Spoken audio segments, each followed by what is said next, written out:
Okay, we're still in Barnett, Chapter 2, Section 2, and the very last topic left to discuss here is piecewise defined functions and their graphs.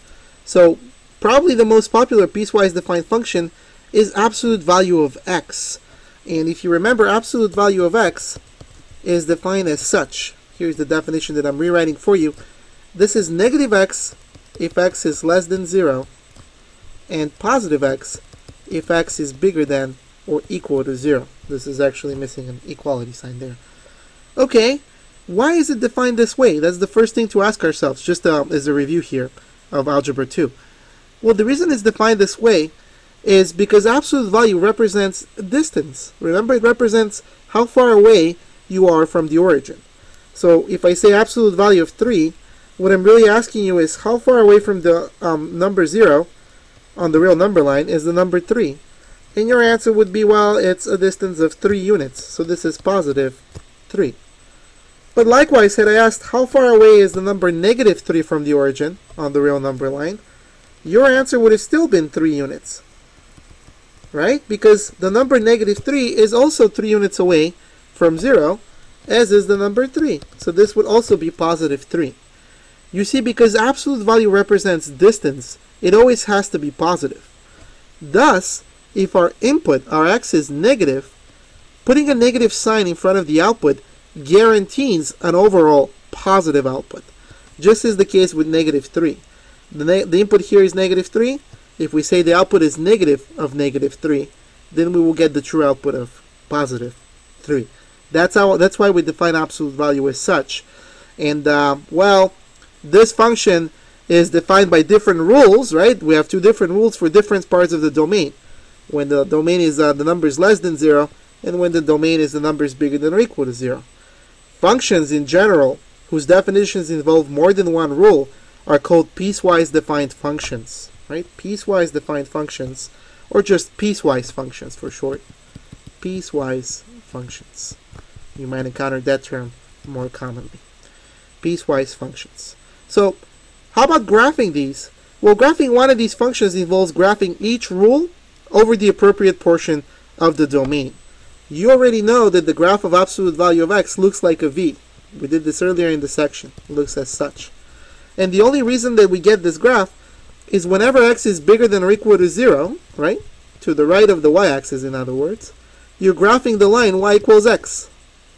That's this piece of your function's definition. Whenever x is less than 0, in other words, whenever you're to the left of the y-axis, then you're really graphing the line y equals negative x, right? The other piece of your function's definition. That's why we get that V shape to begin with. Okay, now let's take a look at a different example here. Let's graph this piecewise function. 2 minus 2x, whenever our domain is all the numbers less than 2, and x minus 2 whenever our domain is all the numbers bigger than or equal to 2. So one way to do this, here's the graph, is start at that breakup point. The point is 2 in the domain where the two different rules are applied, right? And what you want to do is graph the line first for one of the two pieces, and then proceed to graph the other piece. So you do it piece by piece. So for 2 minus 2x, this graph over here, I know that this is going to be a straight line with y-intercept 0, 2, right? Because that's my b in y equals mx plus b.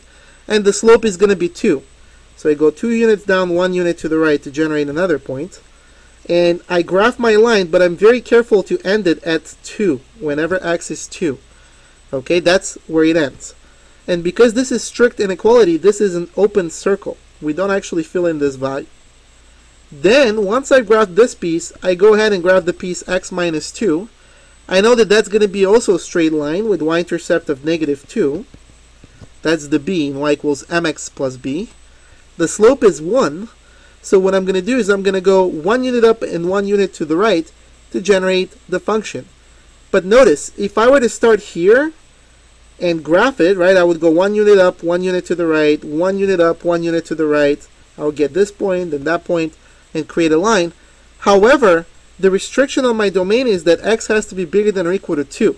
So once I've created this line, I have to go ahead and erase all the parts of the line that are less than x, that are points for x less than or equal to 2. Right? So I have to restrict my domain only where x is bigger than or equal to 2. Since I have equality, I can shade in that point. Another way to accomplish this, I want to start at 2.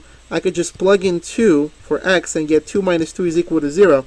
So I know that I need to start at the point 2 comma 0. Then I just need another point in order to create a line, right? You need 2 points to get a line. So pick a number for x bigger than or equal to 2, like 5. So when x is 5, y should be 3. 3, 4, here is x equal to 5, here is y equal to 3.